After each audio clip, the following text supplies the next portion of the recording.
We have seen a lot of glazing of the Houston Rockets over the last couple of days. I feel like Rockets fans, who obviously have wanted to raise a banner for a while, should consider raising a banner over the fact that both Bill Simmons and Ryan Rousillo complimented the hell out of this trade. Simmons began this by saying, man, I'm shocked they didn't have to give up more than Jabari Smith Jr. I think he said it's a bleeping miracle, and continued saying, like, this just makes a lot of sense for them. And then Ryan Russillo chimes in himself. Jalen Green, who I don't know if there's 4 teams that they could spin him to for $33 million a year. And then Dylan Brooks, who at 21, 22 million a year, I think is a solid asset if you're trying to win games. And then the 10th pick. And that's basically the trade. So I think for Houston, no brainer. 10th pick wouldn't have played for them. Plus you get rid of Brooks. Now you get to play Tari Easton and Whitmore, basically give them those minutes plus Amen Thompson. Like I thought the trade was a home run for them. Yeah, I loved it. I mean, Stone is on an absolute heater. He's been incredible at the draft picks. They've been incredible in how they've worked a lot of the stuff. And yeah, we knew that they were limited offensively. I want to say this about Simmons and Russillo's opinions. Simmons, like me from time to time, Simmons has actually made me very self-aware about it. Gets a little bit annoying bringing things back to Boston, and I do not think he is throwing his fastball as far as watching as much basketball as he possibly can. Ryan Russillo, on the other hand, is such a dork when it comes to watching basketball that I generally trust everything he says. Both of these guys have been very critical of the Rockets and the way that they play for years. Remember when Bill Simmons had Jalen Green on his podcast after calling him out? I mean, someone brought up Jalen Green, and he literally went bleep Jalen Green. Yeah. When I think they're comparing young guys, and just went bleep Jalen Green. And people got very upset about that. He had him on, to his credit. Jalen Green, not the most interesting person in front of a microphone. Yeah, not a repeat guest. Exactly. But even before that, during the James Harden era, those two in particular, people were so angry about the criticism that they levied at the Rockets. I've said this for years, and I'll just say it again right now. It wasn't them. It was you. It was you. The Rockets, objectively, were a difficult watch during the James Harden era. You can appreciate the good times, the numbers, if you want. I'm not going to knock you for it. I will say if you're trying to push for James Harden to come back in a reunion, like some Rockets fans are doing right now online, I do not have respect for you. But it was a tough watch.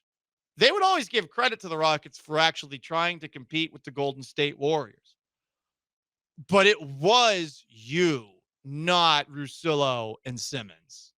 This was a very disliked in terms of watchability basketball team during that time, even if they did win a lot of games and come within a hamstring injury of potentially ousting the Golden State Warriors at the height of their powers. That's all. I like that all of a sudden now the Rockets are getting national attention that I largely agree with. That doesn't mean that they are going to live up to the expectations. And honestly, it might be a little more disappointing if they don't, much like with the Houston Texans last year. But just to bring it back to those two, if those two are complimenting the team, just given their history, you should appreciate it. And maybe, I don't know, say, okay, I don't need to get mad at every single opinion that this person has about my team anymore. It's not personal. It's not some sort of bias, Sean. Yeah. I mean, if you're still fighting the James Harden wars, like, dude, put down your weapons. Put them down. Find something more fulfilling to do with your life. I think they just call it how they see it. I think what really got under people's skin the most is like when it was like so obvious that they were like, we prefer the Warriors to win. Like, we want the Warriors to win instead of the Rockets. And that's where it's like, yeah, that goes back to the play style and stuff like that, where, hey, they're giving their honest opinion of what they like and don't like. And guys, they're not going to like your squad. I got to the point where I was like, guys, if it actually annoys you, stop listening. Yeah, Like, exactly. They're not going to surprise you and Exactly. say that they, you know what, actually, we love this. I liked hearing them say it because I felt like I was losing my mind with the discourse here, just locally, and feeling like, all right, I'm just going to be the annoying guy if I complain about this all the time. So I liked listening to them because it was therapeutic. Yeah. Made me feel like I wasn't crazy because I was out on Harden earlier than anybody. I don't know if that's a humble brag. I just didn't enjoy it. I'm really enjoying the amount of glazing that the Houston Rockets have been getting since the Kevin Durant trade. Did anyone hear what Houston sports radio graduate Nick Wright had to say about the Rockets going forward with Kevin Durant aboard? I think I'll pick them to win the West. Really? I think they have a great blend of what we've seen works right now in the NBA, which is, you talked about the defense, bang. High-level coaching, no doubt about it. Depth, and a guy who can get you a guaranteed 25 plus, which Kevin Durant still is. Like, there's no question about it. He's picking them to win the West. That's surprising. Now, I saw last night that Shams Charania had hinted there could be another big move coming. And I know Nick on his podcast suggested that a Rockets Giannis trade is not impossible. I don't think that they're going to do anything tonight, though. I know there's also been talk, well, they might trade back into the first round. I think at this moment in time, the Rockets might be just trying to keep people guessing. But Yeah. I don't think they need to do anything else. And honestly, I'd rather them not do anything else. Even if it means getting two guys I like in Giannis Antetokounmpo or a Jaylen Brown. I don't think you need to be much more aggressive here. I think you got a lot of good things going here. And I think depth has been proven to be a lot more important than it is in years past by these Oklahoma City Thunder. So why throw away some depth to get another headliner name? Does Giannis and Kevin Durant work? I mean, it could, but is it more likely that something where you've got these young players growing with Kevin Durant not quite Splinter being walked off by those 4 Teenage Mutant Ninja Turtles like that Someone meme? needs to make that, though. Someone makes that. It's going to happen at some point. But he, I think, is a great advisor, consultant. He's more than that. But I think it's a great leader to bring in. Yeah. As far as what you do on the court.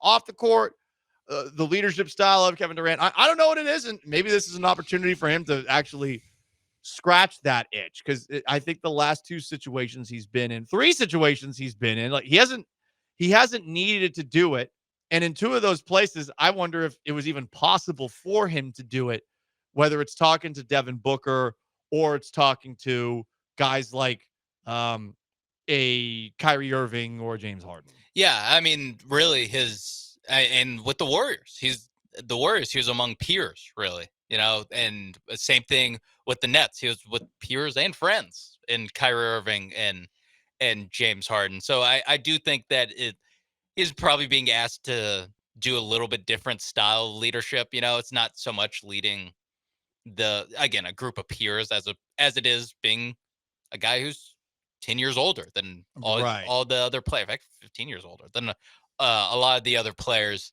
that are on his team. And honestly, I don't really need him to do the Kevin Garnett stuff. Like, I don't need him to be, the vocal leader and Draymond Green. I honestly, it's more like the leading by example. It's the off the court stuff that is still on the court. It's here's how I do workouts. Here's what I do to get my body ready to play. Here's the type of dedication that you need to be Kevin Durant here. And now I am, sharing these trade secrets with Jabari Smith and Tari Eason and Amin Thompson. Like that to me is more valuable than the, let me put my arm around you and tell you what's what. That, I mean, it's a little bit of like, that's kind of what Fred VanVleet's been doing. Exactly.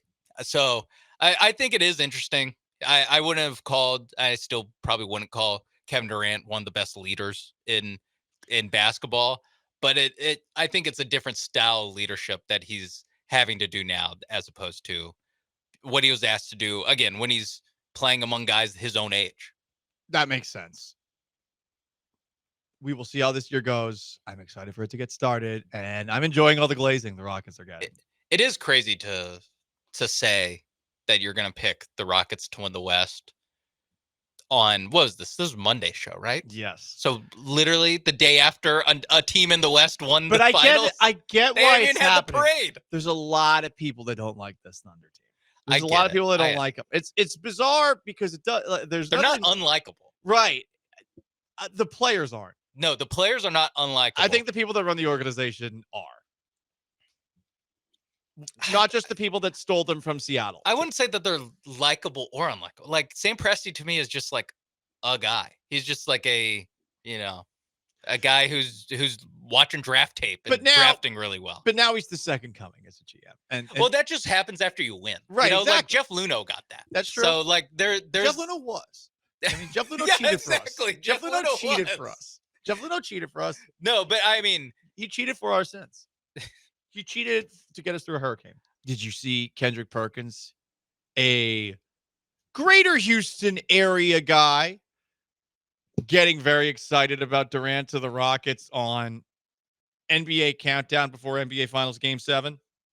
This may sound country and foreign to y'all, but this is the H-Town flavor, right? Hey, man, say, man, Kevin Durant is on the way to H-Town, man. We talking about Bun B firing up, getting the Trill Burgers ready. Right. Little Kiki, Paul Wall, Slim Thug, right. Pulling out the slabs with the Super Poker rims, popping the trunk with the KD lights. See, it's foreign to you, but H-Town know what I'm talking about. You know why? That's where you live. You better know it. Represent. You're welcoming Kevin Durant, and now you're legit title contenders. Legit title contenders. Yes, they struggled in the half-court set. They also struggled with three-point shooting. Right. Now you've got KD. Amen Thompson is still there. Tari Eason. The reason I bring up those two guys is because they bring what you need in today's game when we're witnessing right now in the NBA Finals, and that's elite perimeter defense. They shouldn't have stepped on Perk there. Perk was on a roll. And one, Bob Cryers just has to ruin every segment he's in. And also Stephen A. Smith is like, whoa, this is a little bit too entertaining. He's actually outperforming me. Say what you mean. Say what you mean. Say where you're from. This clip might be a social media clip. I need to be in it. Yeah. That's what Stephen A. Smith was thinking. I would like Kendrick Perkins to do a full 5 minutes on TV, just going full pander to screw culture. Yeah. Like a full segment. Something Cal McNair would be like, man, this guy's really going hard for right, throwing like, up the H. To the point where Kendrick Perkins at some point at a Texans game is leading the H is up ceremony. Like, that's what I want. I want that. And I don't like that Stephen A. Smith and Bob Cryer stole that moment from him. Bob Meyer just being like, Cryers. Yeah, please start saying start talking about half court offense. It's offensive to Houstonians to stereotype them all like that. It's the most diverse city in the world. I say that because one time Stephen A. Smith asked Kendrick Perkins about his weight, and Bob Meyer stepped in. You don't have to answer that. I think it was too far. It was like his body fat when he played. But he said, "What's your body fat?" And he was just like, "Whoa, you can't ask that." Just HR brain of just like, you don't have to answer that. It was so funny the way he did that. He did it 100% seriously. Yes, and there's something else too, not too long ago, which was along the same vein, but not as funny as that moment. And I've started calling him. I at first accidentally did it, but now I've leaned into. Yeah, it's a good Bob Cryers. It's a Skip Bayless nickname. He's an emotional guy. He beat my ass because he's like 8 feet tall. Yeah, he's like he played college ball. Yeah. He's a little too emotional. It's like, do we need we don't need a whoopee on the pregame show. Yeah, it's also, I don't, him and Perk and Stephen A. It's an odd couple, but it's not so much of an odd couple that it's like it works. It is just kind of weird that they're all talking to each other. Yeah.